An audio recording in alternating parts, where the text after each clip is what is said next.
好，来乡亲啊，继续来看南投德山的指南宫，明仔载元旦要来发放着每年的钱母，排队等要领的人已经排1公里长，甚至伫个路边甲田花边大布棚，讲安尼暗时啊才袂当落水。其中有民众为着要摕钱母帮妈妈来祈福，是提早12天就来排队号位。庙方讲，唔免惊会领无，只要元旦早起10点进前来排队，拢会当领到钱母。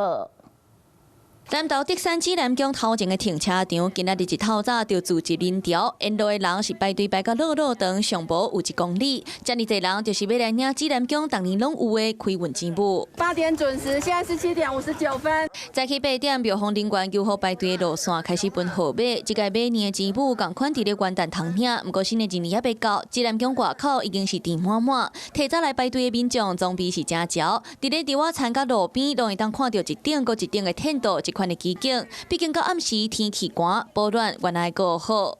变得方便，因为我们随地而睡，也不会去住哪里呀，对，方便就好了。排队的状况是长滚，伫咧队伍上头前的民众是提早12天，12月19就来呀。帮妈妈祈福，聊表自己的心意，求一个福气啊。我想排12年来做一个框框来。做纪念，有民众就算吐瓜啊，嘛要来排，嘛有一口17个人，包括90岁阿公阿嬷，规家伙啊拢来排。大概2个小时、3个小时哈，我们工作人员会再去把号码牌盖章，为了这样比较公平，因为怕有的人会插队。庙方预估目前排队提买年钱母的民众已经伫要1万人，当时嘛提醒明仔载早起10点进前排队拢领会到，唔免惊晚来就领无。